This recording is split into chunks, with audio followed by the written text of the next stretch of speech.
ಬೆಂಗಳೂರಿನಲ್ಲಿ ಯುವತಿಯೇ ಅನುಮಾನಾಸ್ಪದವಾಗಿ ಸಾವನ್ನಪ್ಪಿದ್ದಾರೆ.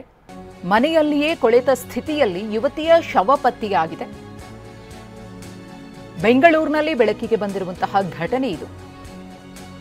ನೇಣು ಬಿಗಿದ ಸ್ಥಿತಿಯಲ್ಲಿರುವಂತಹ ಯುವತಿಯ ಮೃತದೇಹ ಗಾಯತ್ರಿ ನಗರದ ರೈಲ್ವೆ ಪ್ಯಾರಲಲ್ ರಸ್ತೆ ಬಳಿ ಇರುವಂತಹ ಮನೆ. ದಾವಣಗೆರೆಯ ಸುಪ್ರಿಯಾ ಅನುಮಾನಾಸ್ಪದವಾಗಿ ಸಾವನ್ನಪ್ಪಿದ್ದಾರೆ. 2 ದಿನಗಳಿಂದ ಸುಪ್ರಿಯಾ ಮನೆ ಲಾಕ್ ಆಗಿತ್ತು. ಕೊಠಡಿಯ ಬಾಗಿಲನ್ನು ತೆಗೆದು ನೋಡಿದಾಗ ಕೊಳೆತ ಸ್ಥಿತಿಯಲ್ಲಿ ಮೃತದೇಹ ಪತ್ತೆಯಾಗಿದೆ. ಅಂಗಡಿಗೆಲ್ಲ ಸಾಮಾನಿಗೆಲ್ಲ ಬರ್ತಿದ್ರು ಮಾಡ್ತಿದ್ರು. ನಂತರ ಒಂದೂವರೆ ವರ್ಷದಿಂದ ನಮಗೆ ಪರಿಚಯ ಆಗಿದ್ದು.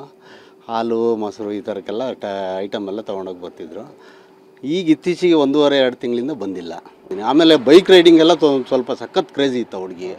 ತುಂಬ ದೊಡ್ಡ ಬೈಕೆಲ್ಲ ಓಡಿಸ್ಕೊಂಡು ಬರೋದು ಮಾಡೋದು ಎಲ್ಲ ಇತ್ತು. ಇತ್ತೀಚೆಗೆ ಸ್ವಲ್ಪ ಏನಂದರೆ ಸ್ವಲ್ಪ ವೀಕ್ ಇದ್ಲಷ್ಟೇ. ಮುಂಚೆ ನೋಡಿದ ಹುಡುಗಿಗೂ ಈಗ ನೋಡಿರೋ ಹುಡುಗಿಗೂ ಸ್ವಲ್ಪ ವೀಕ್ ಇದ್ಲಷ್ಟೇ. ಅದಕ್ಕೆ ಡಯಟ್ ಏನೋ ಆಗಿದ್ದೀನಿ ಅಂತ ಈಗ 1.5 ತಿಂಗಳಿಂದ ಡಯಟಿಷನ್ ಮಾಡ್ತೀನಿ ಅಂತ ನಾನು ಹೇಳಿದ್ಲಪ್ಪ.